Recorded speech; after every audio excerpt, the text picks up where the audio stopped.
Flávio aí. Queridos, eu quero trazer uma palavra para vocês hoje que fala um pouco para a nossa vida e nossa vida como família. E nós, muitas vezes, nós nos sentimos muito inadequados, né? Muito incapazes de fazer as coisas darem certo na nossa vida, na nossa casa, nos nossos relacionamentos, conjugal, com filhos, com pais, né? Com irmãos. E, e a verdade é que nós acabamos nos sentindo bastante inadequados nessas relações todas, muitas vezes, né? E algumas vezes as coisas ficam muito difíceis, né?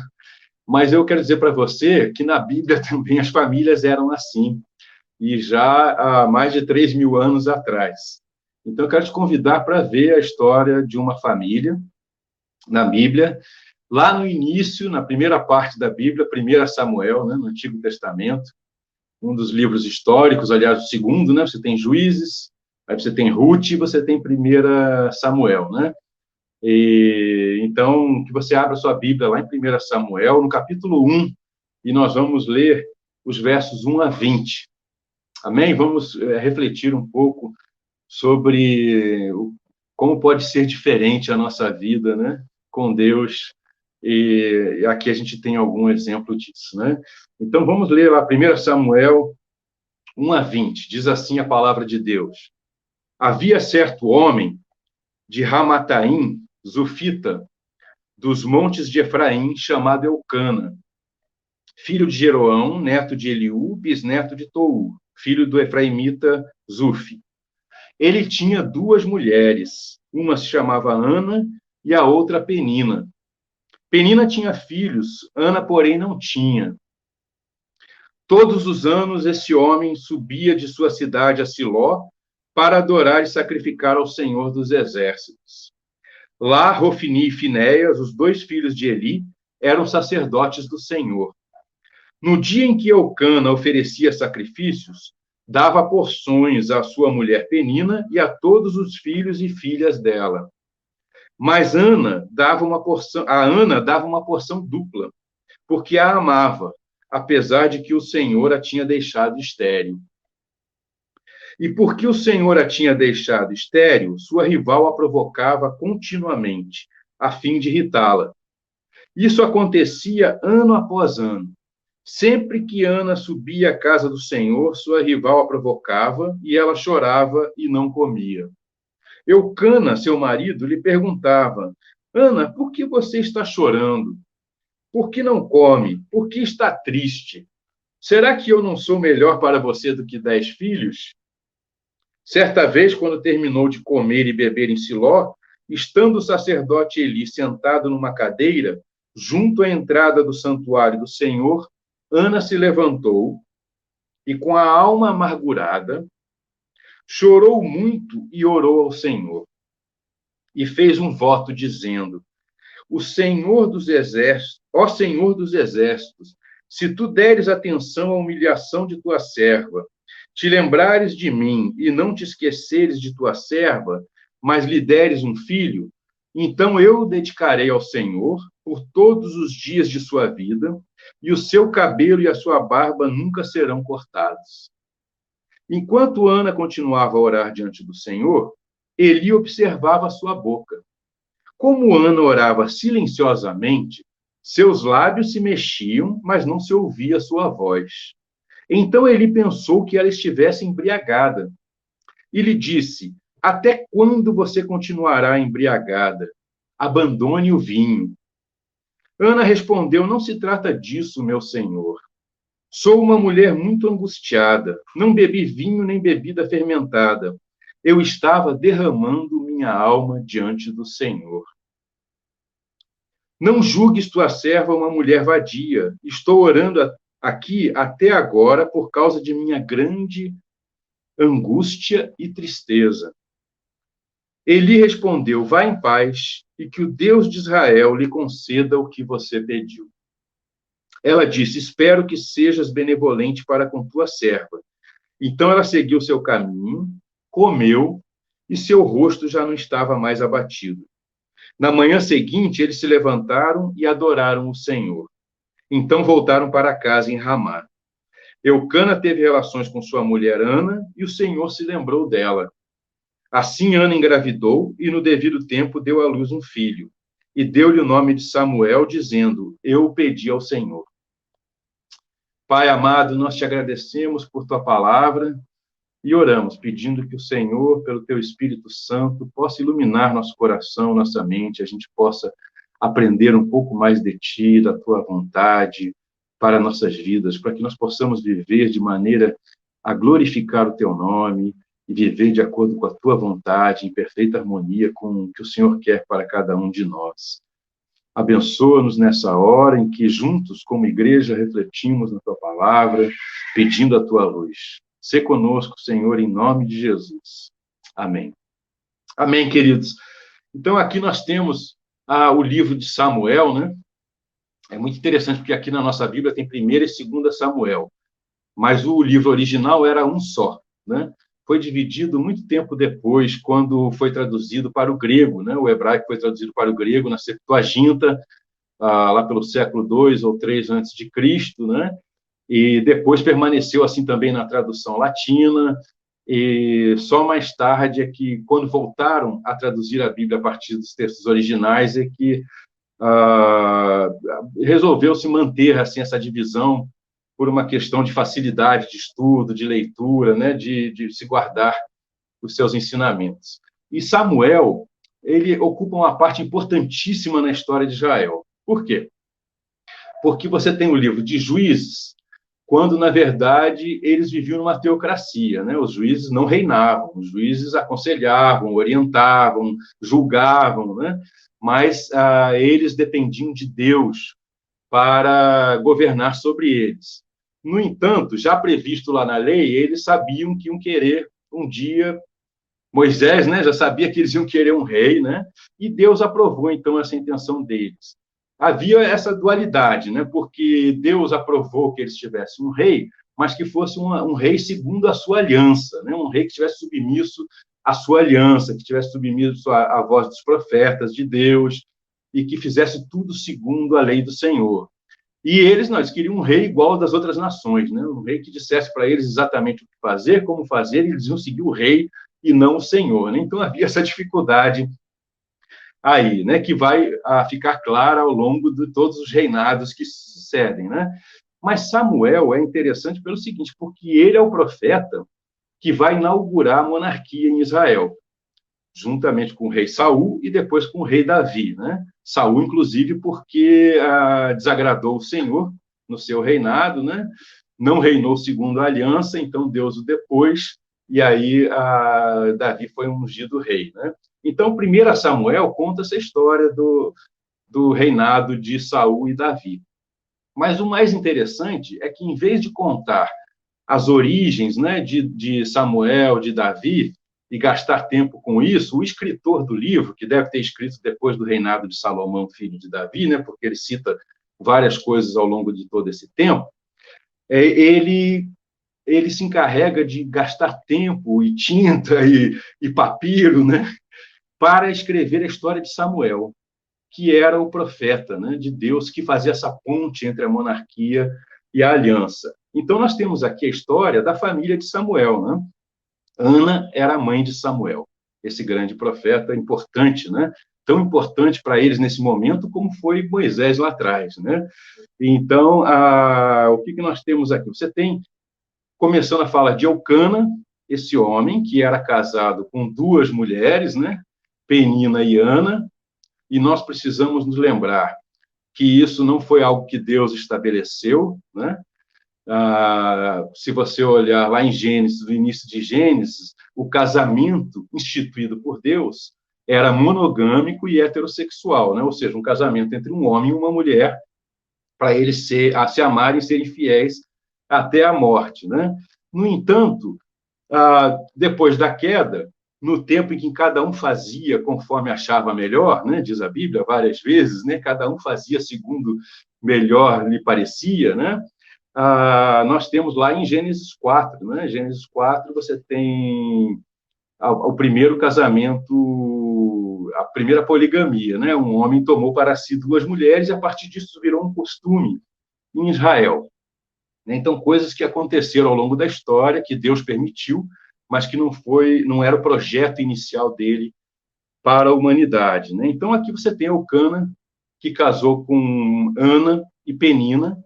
Ana não lhe deu filhos, então ele a amava, foi a mulher que ele amava, mas provavelmente ele se casou com Penina para poder ter filhos. E teve vários filhos, homens e mulheres, com Penina. Não que ele não amasse Penina, mas ele amava mais a Ana, e aqui fica claro que ele era um bom homem, gostava das duas e tratava bem as duas.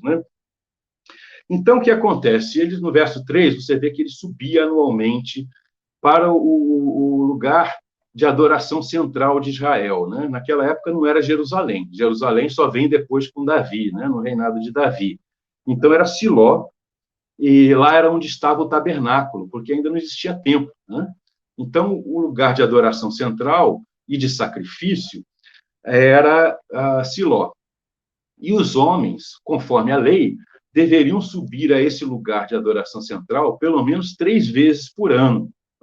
E provavelmente essa festa aqui, onde eles também comiam juntos e tinham comunhão juntos quando sacrificavam, provavelmente era a festa das cabanas, onde o povo de Israel comemorava a saída do Egito.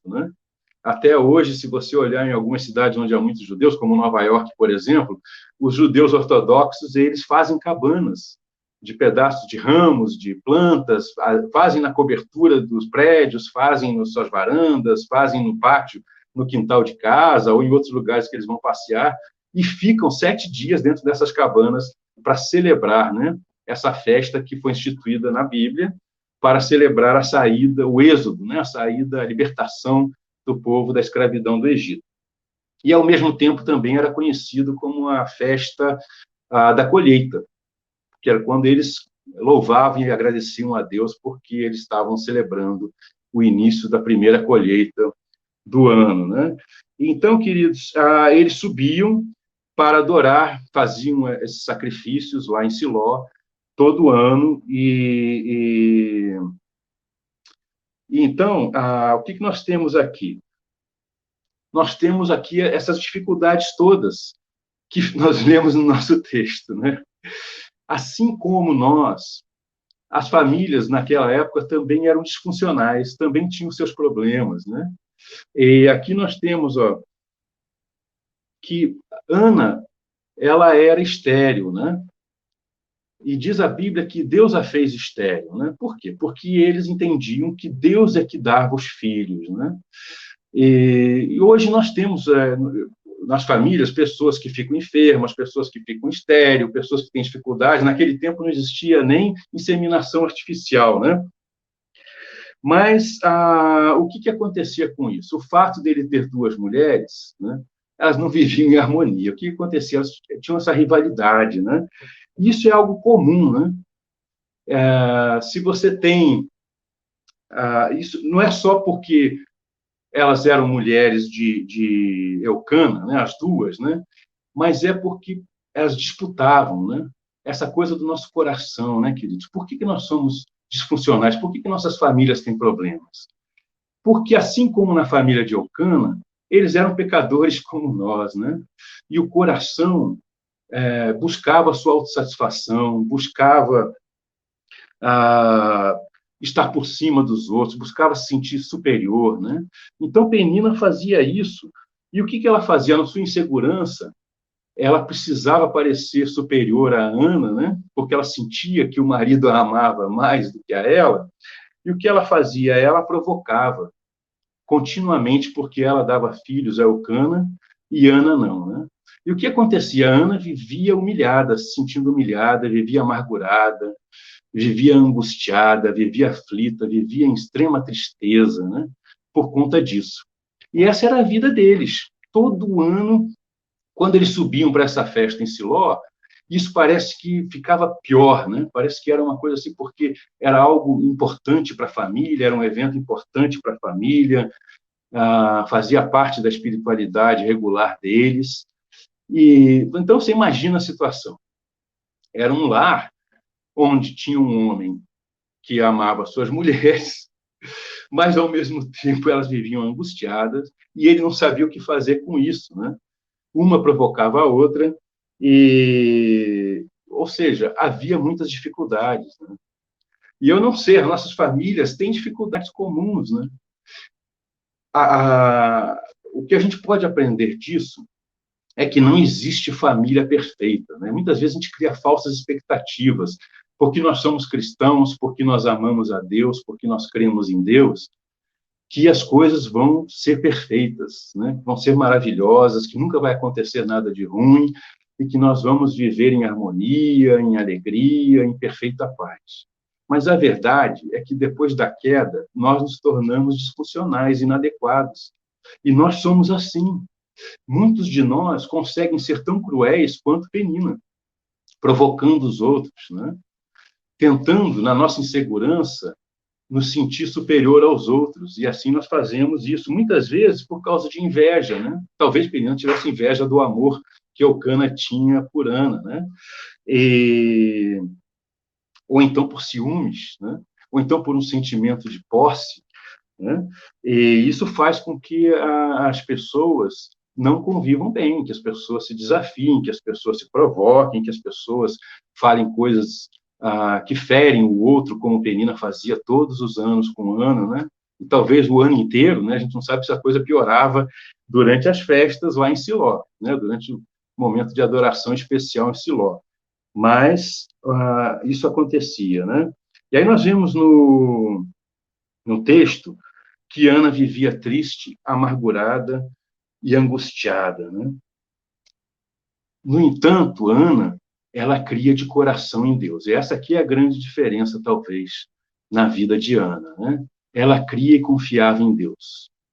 Então, ao subir, o que ela faz? Ela coloca a sua esperança em Deus, né? Então, aqui no texto, a gente lê sobre isso, né? O que é importante a gente lembrar? É importante a gente lembrar o seguinte: amar a Deus, crer em Deus, temer a Deus, não muda essa realidade disfuncional da nossa vida, não muda a nossa inadequação, não muda as dificuldades que a gente vai ter no convívio em família, né? As coisas não vão ser perfeitas, é muito importante a gente lembrar disso, porque senão a gente cria uma falsa expectativa, né? E a gente fica frustrado, e a gente acaba, às vezes, fazendo coisas piores, né? Porque como a gente não tem a perfeição, a gente vai tentar procurar a perfeição de alguma forma, e muitas vezes fere os membros da nossa família, fere uns aos outros, e às vezes até rompe, né? Por causa disso, por uma falsa expectativa. Não, eu vou procurar alguma coisa melhor, né? E a realidade é que, se você vai procurar uma coisa melhor, você vai acabar caindo no mesmo ciclo vicioso, né? Então, queridos, nós seguimos sendo pecadores disfuncionais, né? Amar, crer e temer a Deus, no entanto, faz alguma coisa diferente se você tiver essa fé genuína no coração, como Ana tinha. O que faz de diferente?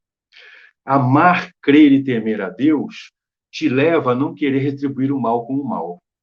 Então, você não vê Ana no texto, você não vê ela agredindo Penina, ofendendo Penina, tentando magoar Penina, tentando fazer o mal para Penina, por conta do mal que ela lhe fazia, né? Você não vê isso. Porque Ana temia a Deus e não queria retribuir o mal com o mal, né? Você não vê Ana chutando o balde, né? E deixando Deus de lado e ir vivendo a vida como se Deus não existisse. No entanto, você vê Ana, mesmo com todo o sofrimento, angústia e aflição que ela está passando, você a vê permanecendo fiel a Deus, né? À sua vontade, querendo fazer a vontade de Deus, viver de acordo com os padrões de Deus, de amor e fidelidade para com seu marido, né? Fazer o que é certo e não o que é errado. Então, amar, crer e temer em Deus, né, nos leva a fazer como Ana, a seguir o exemplo de Ana, mãe de Samuel, a levarmos a Deus todas as nossas questões, por mais angustiantes, por mais aflição, por mais dor, por mais sofrimento que elas estejam nos causando. Nós seguimos colocando em Deus nossa esperança e confiando em Deus. E nós fazemos como Ana, né? Sabendo que Deus nos ouve, que Ele nos ama e que Ele se importa e que Ele responde às orações dos seus filhos e filhas, né? Então, porque nós merecemos? Não, né? Mas porque Ele é Deus e Ele é fiel a si mesmo, né? Ele não vai contra a sua própria natureza e o seu próprio caráter. Por isso que nós podemos confiar em Deus. Por isso que nós podemos ter fé genuína. Porque Ele sempre será bom, sempre será amoroso, sempre vai se importar, né? Então, foi o que Ana fez. Vamos dar uma olhada no texto em si, né? Olha o verso 7. O verso 7 diz assim, ó, verso 6, né, diz que Penina provocava continuamente Ana a fim de irritá-la, porque Penina deu filhos para Eucana e Ana não podia dar filhos a ele, né? Aí no verso 7 diz assim, isso acontecia ano após ano. Então imagina só o sofrimento de Ana, né? Aqui no texto diz que Penina já tinha filhos e filhas. Imagina quantos anos se passaram com esse sofrimento de Ana, né? Sempre que Ana subia à casa do Senhor, sua rival a provocava e ela chorava e não comia. Ela até perdia a fome de tanta angústia, né? E ficava chorando. Então era muito sofrimento, né? Eucana, seu marido, lhe perguntava, e aqui você tem uma citação, né? O que é isso, Eucana, né? A gente pode perguntar, né? Quanta gente não faz como Eucana, né? Não tem noção, né? Eucana, seu marido, lhe perguntava, Ana, por que você está chorando? Aí mostra a preocupação dele com Ana, né? Por que você não come? Por que está triste? Será que eu não sou melhor para você do que 10 filhos? Ana nem responde, né? Continua lá na dela, nem responde seu marido, embora ela compreendesse que ele se importava, né? Mas a resposta talvez fosse não, Eucana. Você não pode suprir a falta do desejo que eu tenho de ter filhos, né? Você não pode cobrir essa minha humilhação. Você não é Deus. Só Deus pode suprir todas as nossas necessidades, né? Você está se achando demais, né? E quanta gente não faz isso, né? Se julga muito mais do que é na verdade, com boas intenções, como Eucana tinha, né? Mas o que acontece? É que não para ouvir, não para conversar, né? A Bíblia deixa clara que nós temos 2 ouvidos e temos uma boca só, que nós precisamos reter, né, nossas palavras para ouvir mais, né? Nós precisamos ouvir o outro atentamente. Numa relação conjugal, então, nós precisamos aprender, antes de dar uma dessa de Eucana, né, jogar uma dessa de Eucana, e tentar dar a solução sem ouvir o outro, sem compreender exatamente o que o outro está passando, sentar juntos e ouvir com atenção, né? Procurar discernir melhor a situação, conversar, né? Estar presente para o outro, né? Então isso é importante. E o Eucana não fez isso, né? Muito pelo contrário, né? Então aí você tem Eucana não compreendendo que só Deus podia preencher esse vazio de Ana. Ele podia se juntar a ela na oração dela, né? E confiar que Deus podia agir, né? Então, queridos, aí nós temos aqui o verso 9, né? Certa vez, quando terminou de comer e beber em Siló, estando o sacerdote Eli sentado numa cadeira junto à entrada do santuário do Senhor, Ana se levantou e, com a alma amargurada, chorou muito e orou ao Senhor e fez um voto dizendo. Então você tinha lá no templo de Siló, né, do tabernáculo, sentado à porta do templo Eli, né, que era o pai dos sacerdotes, dos seus 2 filhos, né, que tem uma história também terrível, depois a gente pode ver isso com mais calma. Mas Eli estava sentado lá depois de comer, depois dos sacrifícios, né, e Ana estava lá, chorando muito, e ela estava orando ao Senhor. Ela estava fazendo esse voto, que era algo comum no Antigo Testamento, né? As pessoas faziam promessas a Deus, né? E a gente aprende da palavra de Deus que não se deve fazer uma promessa a Deus, um voto, se você não pretende realmente cumprir, né? É melhor não votar, diz a palavra de Deus, não prometer, do que votar e não cumprir, né? Porque isso é muito sério diante de Deus, né? Por isso Jesus vai dizer, seja o seu sim, sim, e o seu não, não, e o que passar disso vem do maligno, né? A gente precisa ser pessoas de palavra, de verdade, né? De sinceridade diante de Deus, né?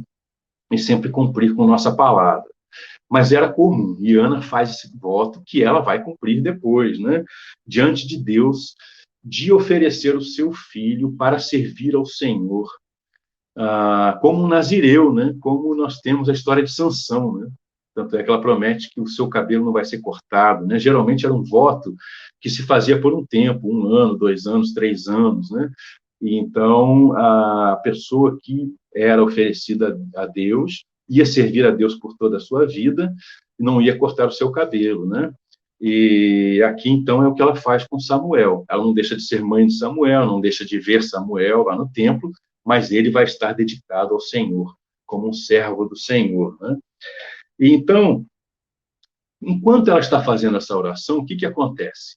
Ela está chorando e ela está só movendo os lábios, orando em silêncio, né? Não sei se você tem essa prática, né? Eu gosto de orar em silêncio e muitas vezes você se foca mais na oração se você está realmente movendo seus lábios, né? E muitas vezes as pessoas vão ver isso, talvez porque você não esteja bebendo, né? Elas não vão dizer que você está embriagado, mas elas podem dizer que você está meio pancada da cabeça, né? Aqui em casa, algumas pessoas já me disseram que às vezes eu pareço ser pancada da cabeça por estar falando sozinho, né? Mas às vezes esse falar sozinho, você pode falar só consigo mesmo, isso acontece, né? E a Bíblia tem vários exemplos disso, de pessoas que falam com sua própria alma, né? Isso pode ser uma coisa boa também para você se reorganizar por dentro, né? Mas de pessoas que oram a Deus em silêncio, movendo os lábios, né? Então, isso tem várias situações na Bíblia e é muito importante, porque nem sempre você vai poder ficar orando de maneira audível por aí, né? Então, você pode orar no silêncio do seu coração, como tantos servos de Deus já fizeram. Isso é bom. Mas aí Eli, que era o sacerdote, né? Ou pelo menos havia sido sacerdote por muitos anos e era agora o pai dos sacerdotes, né? Um levita, ele olha para Ana e ele dá uma de Eucana.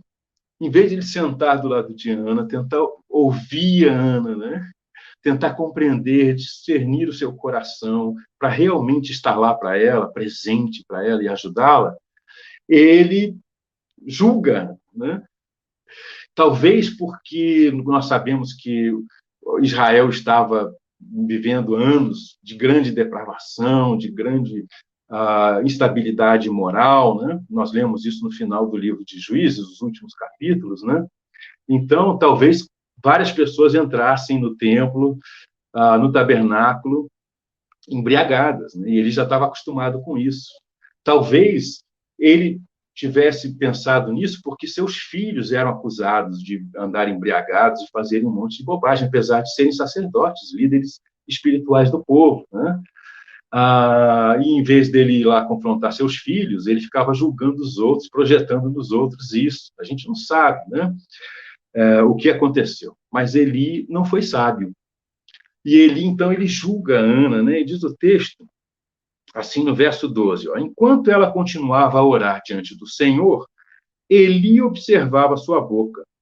Como Ana orava silenciosamente, seus lábios se mexiam, mas não se ouvia sua voz. Então Eli pensou que ela estivesse embriagada. E lhe disse, até quando você continuará embriagada? Abandone o vinho.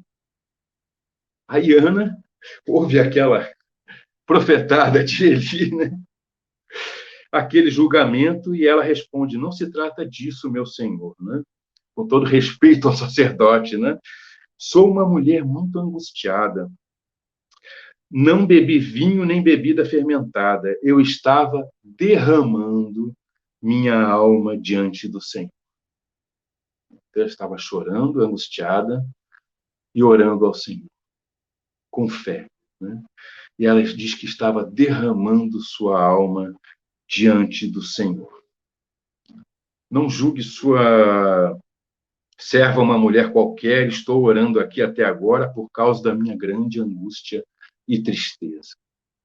Queridos, isso é um ponto central no nosso texto, né?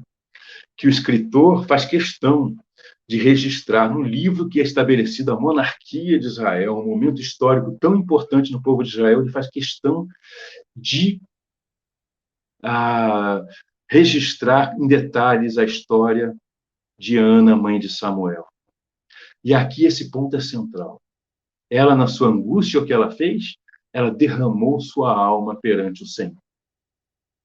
Então, se você não tinha ouvido ainda falar disso, na Bíblia está aqui o texto que fala disso, né? Um deles, né? Dentre outros, né? Esse tão importante, porque há várias modalidades de oração. Nós temos falado ao longo dos nossos domingos sobre a importância de nós estabelecermos uma vida de oração diante do Senhor, né?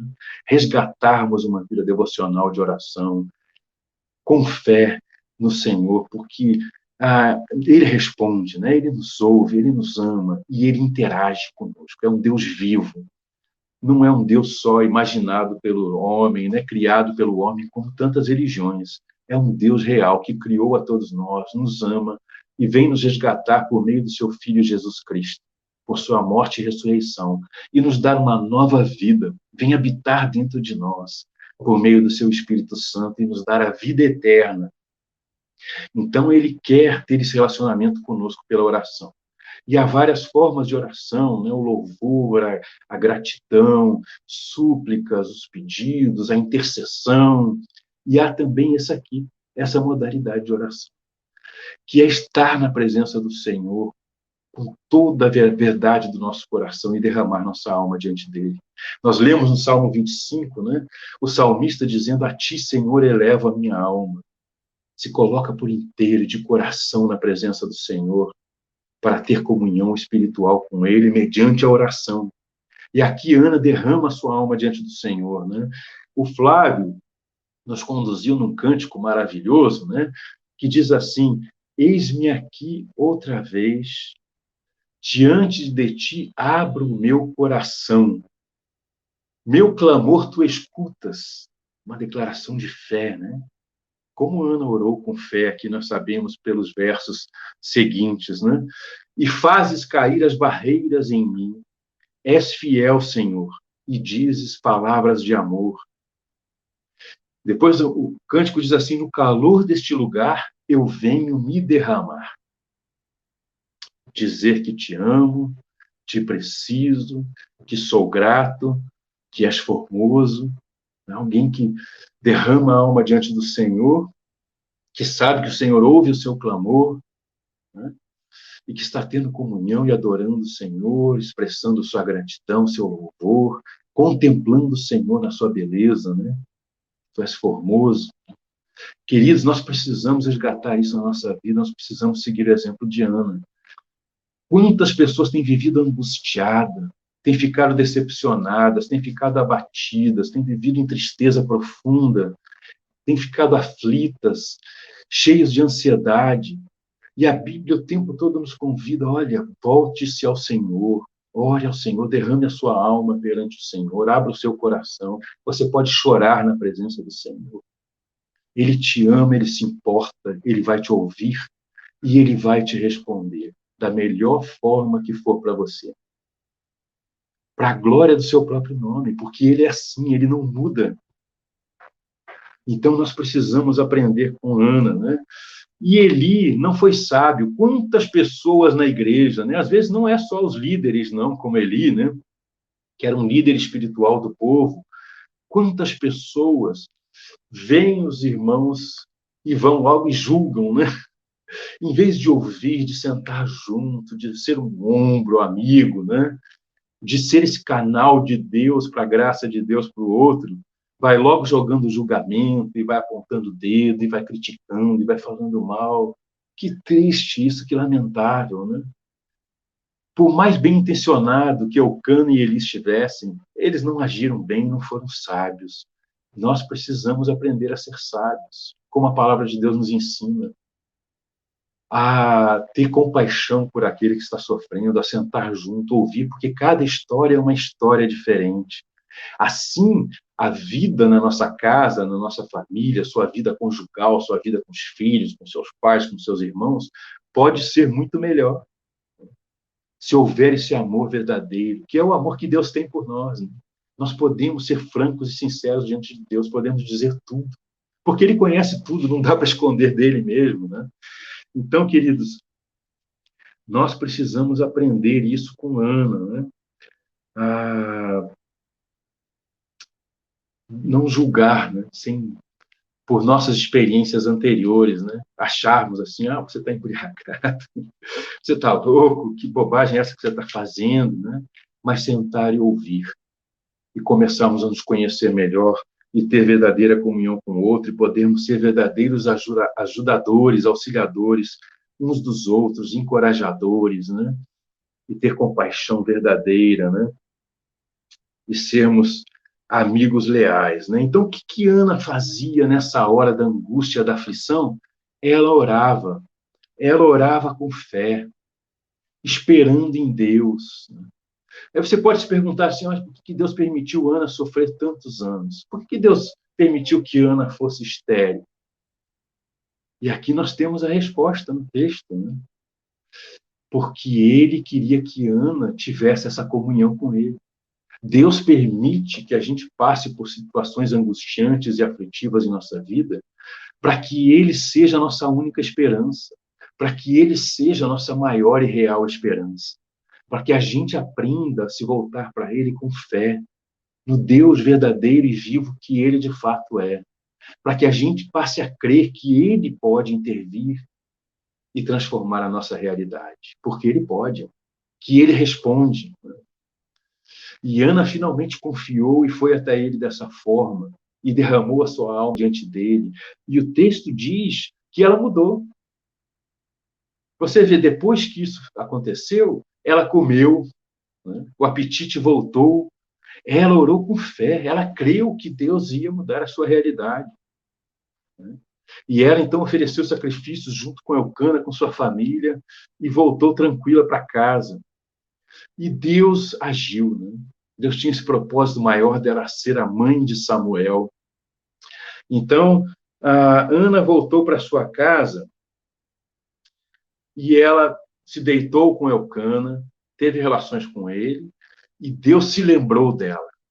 Isso aparece várias vezes na Escritura, né, queridos? Quando a Bíblia diz que Deus se lembra de alguém, o que a Bíblia está dizendo é que Deus agiu em favor daquela pessoa, agiu com graça.